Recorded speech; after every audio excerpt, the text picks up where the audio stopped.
천년의 시간을 훌쩍 넘어 고대 신라의 한복판으로 여러분을 초대합니다. 그곳에서 우리는 하나의 거대한 물음표와 마주하게 될 텐데요. 남성만이 왕좌에 앉을 수 있다고 여겨지던 그 시절, 과연 어떤 여인이 그 모든 관습을 깨고 왕의 자리에 오를 수 있었을까요? 단순히 운이 좋아서였을까요? 아니면 그녀만의 탁월한 지혜와 강인한 의지가 역사의 흐름을 바꾼 것일까요? 오늘 우리는 성별의 두터운 벽을 허물고 한나라를 강력하게 이끌었던 선덕여왕의 파란만장한 삶을 깊이 들여다볼 예정입니다. 그녀를 둘러싼 궁궐 안팎의 숨막히는 권력 다툼, 시시각각 변하는 외교적 난관들, 그리고 그녀가 어떻게 신라의 운명을 송두리째 바꾸어 놓았는지 그 전말을 함께 파헤쳐보는 귀한 시간이 될 것입니다. 고대 신라는 태어날 때부터 신분이 결정되는 엄격한 골품제를 근간으로 삼은 나라였죠. 마치 거대한 피라미드처럼 굳건히 짜여진 그 체계 속에서 사람들은 자신의 계급에 따라 입을 옷, 살 수 있는 집, 심지어 결혼할 상대까지 정해져 있었습니다. 그리고 이 모든 것의 정점에는 오직 성골이라 불리는 신성한 혈통만이 오를 수 있었고, 그 중에서도 남성만이 왕위를 계승하는 것이 불문율처럼 여겨지던 시대였습니다. 감히 그 누구도 이 오랜 전통의 이의를 제기할 수 없었죠. 왕권은 하늘이 내린 것이며 남성의 전유물이라는 인식이 깊숙이 뿌리내리고 있었습니다. 그런데 바로 이 철옹성 같던 왕위 계승 원칙이 뿌리째 흔들리는 거대한 위기가 찾아왔습니다. 신라 제26대 임금이었던 진평왕에게는 안타깝게도 대를 이을 아들이 없었습니다. 오직 세 분의 공주만이 왕실의 혈통을 잇고 있었을 뿐이었죠. 그 중에서도 맏딸인 덕만공주는 빼어난 지략과 통찰력으로 일찍이 명성이 높았지만 당시 신라의 관습과 사회적 통념으로는 그녀가 왕위에 오르는 것은 그야말로 상상조차 할 수 없는 금기시된 일이었습니다. 왕실은 깊은 수심에 잠겼습니다. 성골 남성 시족의 맥이 끊긴 이 절체절명의 순간, 과연 누가 위태로운 신라를 이끌어갈 수 있을까요? 궁궐 안팎의 대신들과 보수적인 귀족들은 술렁이기 시작했습니다. 어찌 여인의 몸으로 나라의 기강을 바로 세우고 수많은 백성을 통솔하며 날마다 국경을 넘보는 거친 외세에 당당히 맞설 수 있겠는가 하는 의구심과 노골적인 반대의 목소리가 그림자처럼 왕실을 맴돌았습니다. 고요하고 장엄했던 신라의 왕궁은 마치 거대한 폭풍이 몰아치기 직전처럼 숨막히는 긴장감에 휩싸여 있었습니다. 불안한 침묵 속에서 신라의 미래는 한 치 앞도 내다볼 수 없는 안개 속에 갇히는 듯했습니다. 이처럼 혼란스러운 시대적 배경 속에서 덕만공주는 왕위 계승이라는 무거운 숙명과 마주하게 됩니다. 그녀의 왕위 등극은 단순한 왕의 교체가 아니었죠. 그것은 천년신라 역사상 전례 없는 일이었으며 사회 전반에 뿌리 깊게 박힌 편견과 맞서는 거대한 도전의 시작을 의미했습니다. 과연 덕만공주는 이 난관을 헤치고 신라의 새로운 왕으로 우뚝 설 수 있었을까요? 그리고 그녀를 둘러싼 수많은 의구심과 불안감은 어떻게 해소될 수 있었을까요? 다음 이야기에서 그 해답을 찾아보겠습니다. 천년 신라 역사의 여왕이라는 전례 없는 발자취를 남긴 덕만공주, 즉 선덕여왕은 왕위에 오르는 그 순간부터 거대한 시련에 직면해야만 했습니다. 단순히 성별의 한계를 넘어 왕좌를 지켜내는 것만으로도 벅찬 현실이 그녀를 기다리고 있었으니 말이죠. 과연 그녀는 이 모든 난관을 뚫고 신라의 희망이 될 수 있었을까요? 선덕여왕의 통치 기간 동안 신라는 그야말로 풍전등화의 위기에 놓여 있었습니다.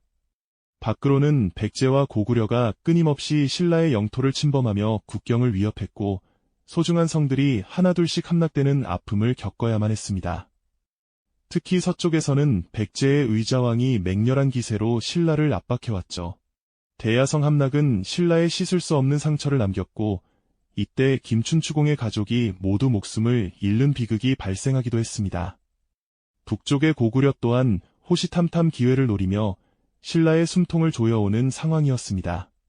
백성들은 전쟁의 참화 속에서 고통받았고 이대로 신라가 무너지는 것은 아닐까 하는 절박한 불안감이 온 나라를 휩쓸고 있었습니다. 하지만 외부의 위협만이 선덕여왕을 괴롭힌 것은 아니었습니다. 내부적으로도 그녀를 향한 의심과 반발의 목소리가 끊이지 않았죠. 남성 중심의 진골 귀족 사회에서 여왕의 통치력에 의문을 제기하는 세력은 언제든 그녀의 왕권을 흔들 수 있는 잠재적인 위협이었습니다. 이러한 불만과 불안감은 결국 거대한 반란의 불씨가 되고 말았는데요. 선덕여왕 제위 16년 상대등 비담이 여왕은 나라를 잘 다스릴 수 없다는 명분을 내세우며 반란을 일으켰습니다. 이는 단순히 권력을 향한 욕심을 넘어 여성 군주에 대한 뿌리 깊은 불신이 폭발한 것이나 다름없었습니다. 반란군은 수도 서라벌 코앞까지 진격했고 한때는 궁궐까지 위협하는 절체절명의 위기가 찾아왔습니다. 어둠이 내린 밤하늘에 떨어진 유성조차 반란군의 편이라는 소문이 돌며 백성들의 불안감은 극에 달했죠. 신라는 그야말로 벼랑 끝에 선듯 보였습니다. 그러나 선덕여왕은 흔들리지 않았습니다. 그녀는 하늘의 징조에 동요하기보다 지혜와 용기로 이 난국을 헤쳐나갈 방법을 찾았습니다. 바로 충신 김유신 장군과 미래를 내다보는 해안을 가진 김춘추를 믿고 의지한 것이죠. 김유신 장군은 여왕의 명을 받아 목숨을 걸고 반란군을 진압하기 위해 싸웠습니다. 그는 유성 하나에도 동요하는 백성들의 마음을 다잡기 위해 기지를 발휘하기도 했는데요. 연에 불을 달아 하늘로 띄워보내 마치 떨어졌던 별이 다시 하늘로 올라가는 것처럼 보이게 하여 민심을 안정시킨 일화는 너무나도 유명합니다. 이처럼 선덕여왕은 뛰어난 인재들을 적재적소에 배치하고 그들의 능력을 최대한 이끌어내는 탁월한 리더십을 보여주었습니다. 비담의 난은 결국 김유신 장군의 맹활약으로 진압되었고 여왕은 이 반란을 통해 자신의 왕권을 더욱 공고히 다질 수 있었죠. 내부의 위기를 성공적으로 극복한 선덕여왕은 이제 외부의 위협에 더욱 적극적으로 대처하기 시작합니다. 백제와 고구려의 끊임없는 침략으로부터 신라를 지켜낼 묘책이 절실했기 때문입니다. 그녀는 단순히 방어에만 급급하지 않고 더 큰 그림을 그리기 시작했습니다.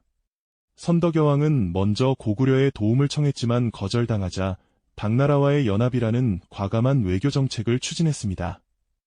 김춘추공을 당나라에 보내 동맹을 맺는 일을 맡긴 것도 바로 그녀의 깊은 통찰력 덕분이었죠. 당시 당나라는 신라보다 훨씬 강대한 나라였습니다. 하지만 선덕여왕은 당나라의 힘을 빌려 고구려와 백제를 견제하고 나아가 삼국통일의 기반을 마련하려는 원대한 비전을 가지고 있었습니다. 이는 단순한 위기 극복을 넘어 신라의 미래를 설계하는 결정적인 한 수였던 것입니다.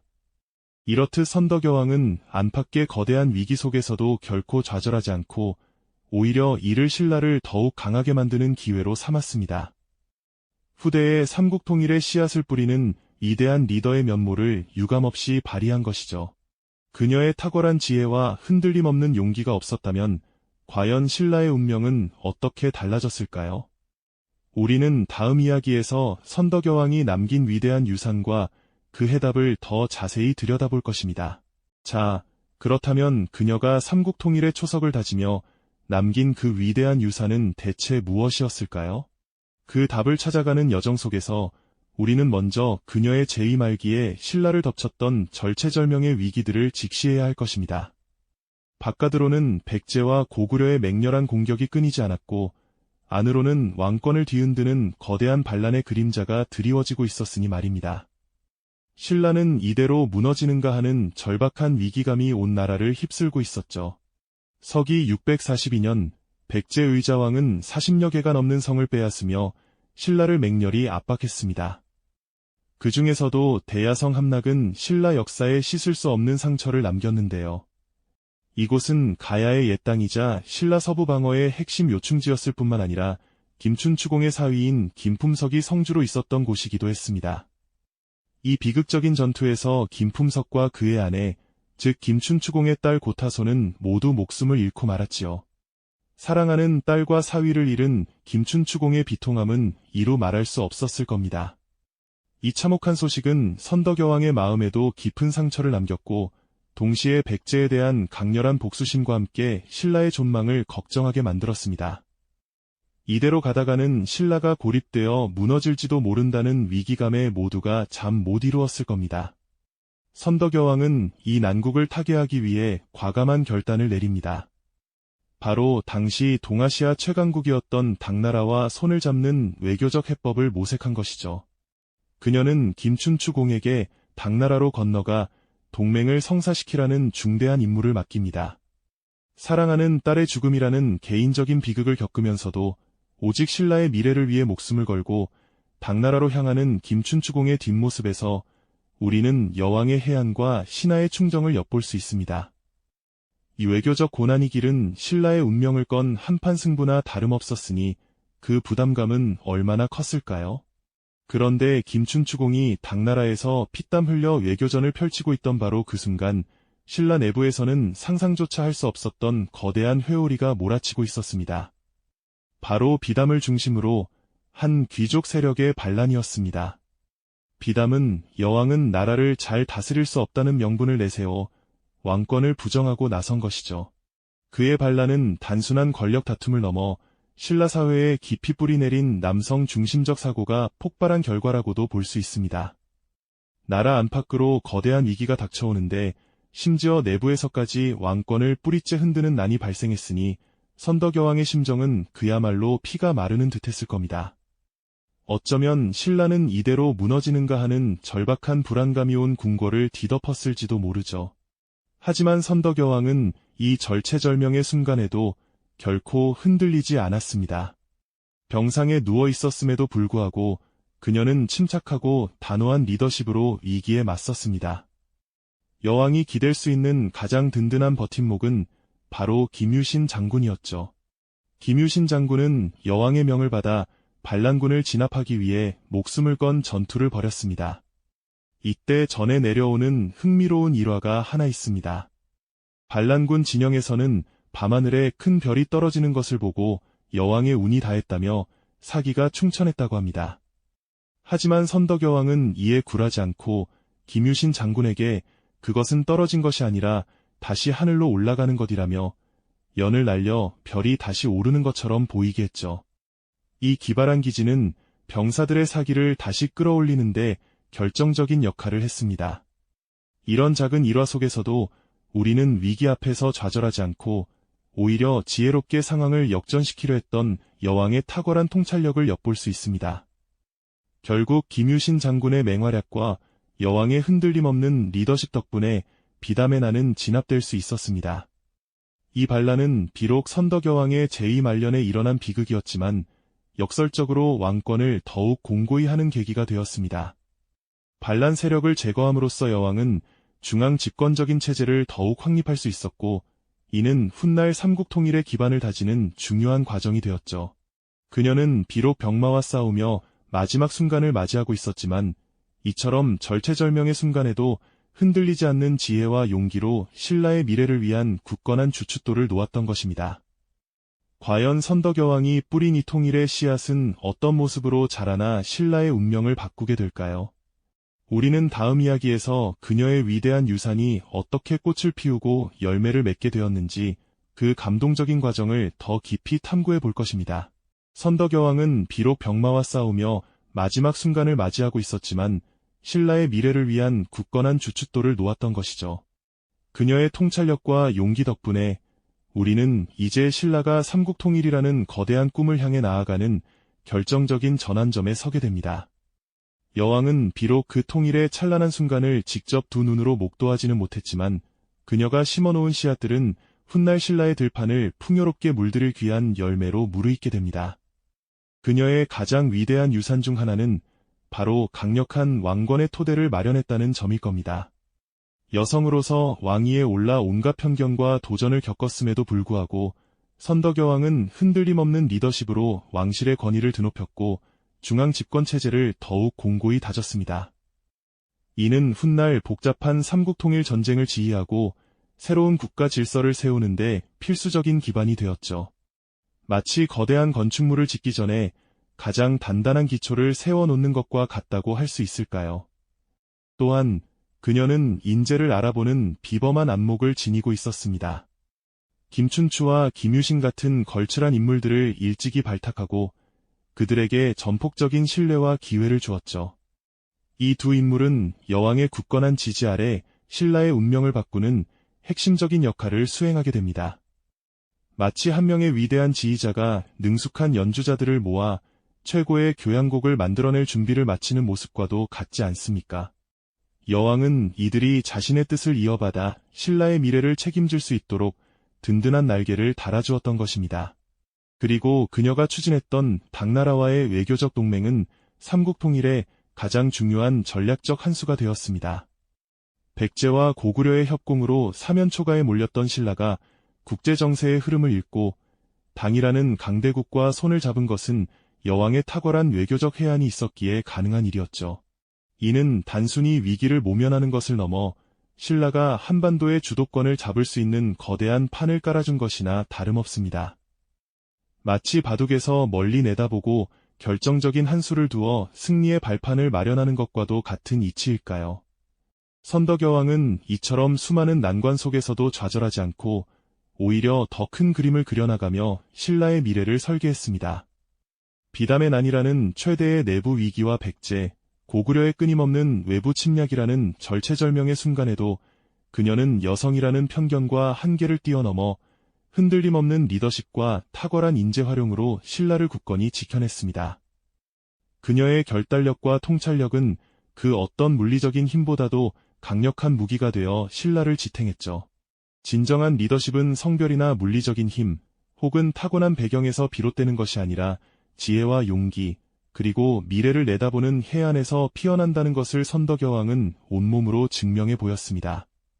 모든 것이 무너질 것 같은 위기 속에서도 흔들리지 않고 오히려 더 큰 그림을 그려나가는 그녀의 모습은 천년이 지난 오늘날에도 우리에게 깊은 존경심과 감동을 안겨줍니다. 1000년 전 한계를 넘어선 용기와 지혜는 결국 역사의 물줄기를 바꾸는 거대한 힘이 되었습니다. 선덕여왕의 이야기는 오늘날 우리 사회가 직면한 다양한 편견과 한계를 뛰어넘는 리더십의 중요성을 일깨워주죠. 성별, 배경, 나이를 넘어 진정한 실력과 비전으로 시대를 이끌어가는 리더의 모습은 과연 어떤 것일까요? 우리는 선덕여왕이 남긴 발자취를 통해 우리 안의 가능성을 다시금 돌아보게 됩니다. 선덕여왕이 뿌린 통일의 씨앗은 과연 어떤 모습으로 꽃을 피우고 열매를 맺게 되었을까요? 다음 이야기에서는 그녀의 뒤를 이어받은 김춘추와 김유신이 어떻게 그 위대한 수건을 달성했는지 그 파란만장하고 감동적인 과정을 더 깊이 추적해 볼 것입니다. 이 영상이 도움이 되셨다면 좋아요와 구독 부탁드립니다. 여러분의 응원이 제게 큰 힘이 됩니다. 다음 영상에서도 더 유용한 정보를 공유하겠습니다. 감사합니다.